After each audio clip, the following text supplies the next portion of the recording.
The year was 1904, and for Mary, the world had become a gray blur beneath the weight of her mourning veil.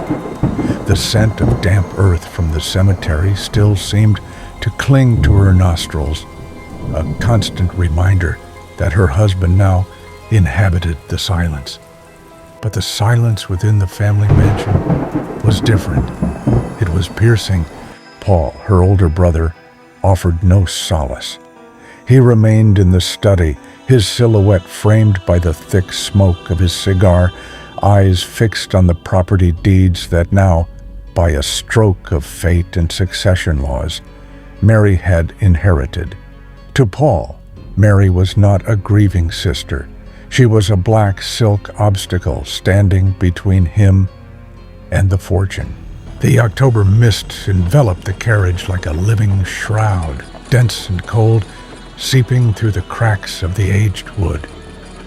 Mary pressed the black veil against her face, feeling the coarse fabric scratch her skin, still sensitive from recent tears.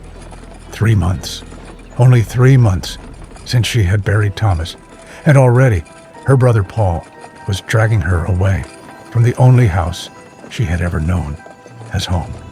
"It is for your own good, Mary," he had said that morning, his gray, calculating eyes avoiding hers. "Your melancholy has become concerning. Dr. Harrow will know how to care for you." Melancholy. The word echoed in her mind like a funeral bell. It wasn't melancholy. It was grief, the rightful pain of a wife who had lost everything. But Paul had never understood love. He only understood properties, inheritances, and papers that needed to be signed. The carriage wheels creaked over the uneven cobblestone path. Through the curtain of fog, Mary watched the twisted trees lining the road, their black branches reaching out like supplicant fingers toward the leaden sky. The scent of damp earth and decaying leaves filled her nostrils, mingling with the acrid smell of the horse's sweat. When the asylum finally emerged from the mist, Mary felt her blood run cold. It was not a hospital. It was a stone beast. The structure rose against the gray horizon like a crouching creature, ready to devour. Gothic towers pierced the low clouds like decaying teeth. The windows, narrow, barred, empty, looked like blind eye sockets, countless and accusing. Black ivy crawled up the granite walls, pulsing almost imperceptibly, like veins under diseased skin. "No," Mary whispered, her voice hoarse with mounting terror. "Paul, please, don't." But the carriage had already come to a halt. Strong hands, not her brother's, but those of 2 men in stained white coats, pulled her out. She fought, she screamed, but the world suddenly felt muffled, distant, as if she were already submerged. The corridor was a tunnel of damp stone. The smell of ether and urine burned her throat. Her shoes slipped over flagstones, coated in invisible slime. Distant groans echoed from the depths of the building, voices that were no longer human, merely echoes of crystallized suffering. The cell was smaller than a closet, stone walls sweating cold dampness, an iron cot, a bucket, and then the sound that would shatter her sanity in the months to come, the dull final thud of the solid oak door, the bolt sliding, the key turning, the absolute silence that followed, heavy as earth upon a coffin. In the complete darkness, Mary understood. She had not come to be cured. She had come to disappear. The weeks bled into one another like infected wounds. Mary had lost track of the days, or perhaps there were never days there at all, only an eternal night, punctuated by distant screams and the rattling of chains against stone. Her skin had become translucent, almost spectral. Her bones protruded beneath her wasting flesh. The food, a gray paste served in a pewter bowl, tasted of ashes and despair. She ate because her body still insisted on living, even when her mind already prayed for dissolution. It was in the 3rd week that she met Dr. Friedrich von Hauer. He was an apparition stepped out of an anatomical nightmare, tall, skeletal, with skin stretched over his skull like parchment over an ossuary. His fingers were too long, too jointed, moving with the precision of an insect dissecting its prey. The eyes, however, were the worst, glassy, depthless, as if looking not at you but through you, seeing something that lay beyond the flesh. Frau Mary, he would pronounce, his German accent thick as tar, turning her name into something foreign and menacing. We must cure this feverish mind. The treatment rooms were located on the 3rd floor, where the low ceiling compressed the air until it became almost solid. Gas lamps flickered on the damp walls, casting dancing shadows that writhed into almost recognizable shapes, almost human. The smell was unbearable, rusted metal mixed with something organic and putrid, like meat left in the sun for far too long.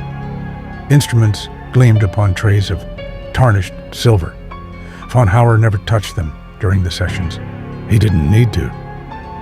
It was enough that they were there, silent promises of pain.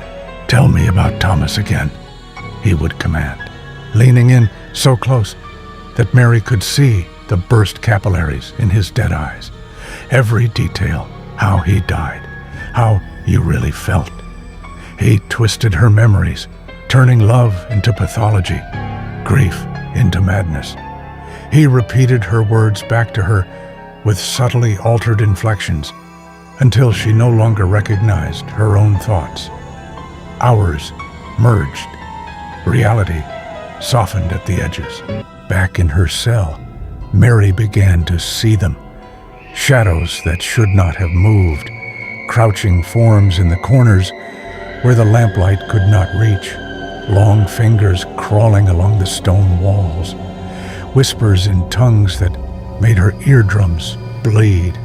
When they came for her that night, she no longer had the strength to resist. "Special session," the attendant said, their faces blurred and interchangeable. In the lower levels, the spiral stairs descended, far beyond where any basement should exist, plunging into depths that smelled of virgin earth and things that should never have been unearthed. The final step ended before a black iron door, and from within came the sound of something breathing. The iron door groaned as it opened, revealing a chamber that defied all sensible geometry. The ceiling arched at impossible angles, and the walls seemed to pulse like living tissue. In the center, a stained marble table waited, its leather restraints worn thin from excessive use. Dr. von Hauer moved with obscene reverence, his spider-like fingers caressing the instruments arranged in meticulous order. A saw, silver needles, vials containing liquids that glowed with a sickly luminescence. "Do not fear, mein Kind," he whispered, approaching with a syringe filled with a thick black substance. "Pain is merely the gateway. On the other side, you will find the lamps died simultaneously. Absolute darkness swallowed the chamber like a hungry mouth. The silence lasted for only a heartbeat. Then came the screams, not from Mary, but from inside the walls, echoing through ventilation shafts that snaked through the sanatorium's entrails like a rotting circulatory system. Hundreds of voices, perhaps thousands, howling in perpetual agony. Von Hauer stumbled, knocking over the tray. Metal clattered against stone. Mary heard him curse in German, his skeletal hands fumbling in the dark, and then a different hand, small, calloused, surprisingly strong. "Come," a female voice ordered, hoarse from disuse. "Now!" Silently, Mary followed blindly as she was pulled through the darkness. She heard von Hauer bellowing behind them, his boots thudding against the flagstones. But the corridors folded in ways he could not follow, as if the building itself were conspiring against its creator. When at last the flickering candlelight illuminated a secret niche behind a false wall, Mary saw her savior. Anne was a human ruin. Her face bore constellations of scars, some surgical and precise, others wild and torn. Her left eye was milky, dead, but her right one burned with a fierce ancient intelligence. Gray hair fell in irregular matted strands. She wore patches sewn together from the uniforms of other patients. Decades of dead women. 15 years, Anne said, as if answering an unasked question. 15 years, learning the ways they do not know, the spaces between the walls, the tunnels that should not exist. "Who are you?" Mary whispered, her voice broken. "Someone he forgot to kill completely." Anne smiled, a terrible expression on a face so mutilated. "Von Hauer is no doctor, child. He is a collector, not of bodies, but of souls. And this place," she tapped the stone wall, "as his reliquary." Mary felt bile rise in her throat. My God. God abandoned this place before the foundations were even laid. Anne lit a second candle with trembling hands. But there is a way out, in the secret cellar, where it all began. What is there? Anne's good eye fixed on hers, heavy with knowledge that no mind should ever have to bear. The truth, and perhaps, if we are strong enough, vengeance. The secret staircase spiraled down through raw, unworked rock, older than the sanatorium, perhaps older than the city itself. The air grew progressively denser, heavy, with an odor Mary could not name, sweet and putrid at once, like flowers blooming in necrotic flesh. Anne's candle cast shadows that twisted in agony upon the damp walls. Symbols had been carved into the stone, not with tools, but with human fingernails, judging by the dark stains that outlined them. Concentric circles, inverted pentagrams, characters and alphabets that predated human memory. The hidden laboratory revealed itself as a profane cathedral. The vaulted ceiling rose to a height impossible for an underground structure. Dozens of glass jars lined shelves that stretched as far as the light could reach, and inside them, things that pulsed, preserved organs that still beat rhythmically, eyes that followed movement, fragments of brains suspended in iridescent fluids, shot through with sparks of electricity that came from no visible source.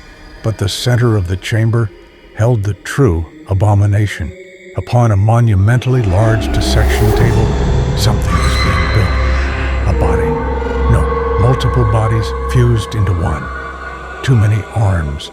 Legs twisted at grotesque angles. 3 heads in various stages of being sutured to the colossal torso. Their mouths agape in silent screams. The skin was a patchwork of varying tones. Scraps of countless patients stitched together with black surgical thread that glowed with a light of its own. "Mein Gott," Mary moaned, falling to her knees. "What is this?" "Your magnum opus," von Hauer's voice replied from behind them. He emerged from the shadows like a specter, but he was not alone. Translucent figures floated around him, dead patients, their essences captured in the jars he now held. His skeletal hands traced symbols in the air, and the apparitions howled in discordant harmony. "You do not understand," he hissed, his glassy eyes now incandescent with fanaticism. Death is merely a transition. I master the boundary. I create life beyond life. I am... And through the candle, the glass of the oil lamp at von Hauer's feet shattered. Blue flames, unnatural, fueled by the chemicals saturating the air, instantly devoured the laboratory. The jars exploded in sequence like macabre fireworks, releasing vapors that materialized into screaming forms. The creature on the table convulsed. Its mouths opened simultaneously, expelling a sound that shattered the very glass of non-existent windows. Von Hauer plunged into the flames, trying to save his creation. But the spirits he had enslaved for decades finally turned against their master. Mary saw only glimpses through the black smoke, ethereal fingers dragging him down, his mouth stretched in a scream that rivaled those of the souls he had tortured, flesh melting from his skull as the fire consumed everything. Anne pulled her up through a collapsing tunnel. Stones fell. The asylum itself groaned like a mortally wounded beast. And then, night air, damp grass, the blessed scent of freedom. Mary turned just in time to see the Gothic structure implode upon itself, as if the earth were finally rejecting it. Paul received the news of the fire with ill-concealed satisfaction. Mary's body had not been found in the rubble, presumed dead. The inheritance at last was entirely his. The mansion that had belonged to Thomas was now his. He moved into the master bedroom that very week. It was on the first night that he heard it. A low weeping, feminine, coming from the walls. "Mary," he called, his voice trembling. "This is absurd." But the crying continued, night after night, growing, closing in on him, until one morning the servants found Paul huddled in the corner of the room, his hair turned white overnight, his glassy eyes fixed on something only he could see. His lips moved incessantly, repeating the same words, "Forgive me, Mary, forgive me, forgive me." But forgiveness, Paul discovered too late, was a luxury reserved only for the living. He fell ill, driven mad by his own fears and thoughts, disturbing visions day and night, living only in the shadows. And Mary, wherever she was now, was no longer among them. The end.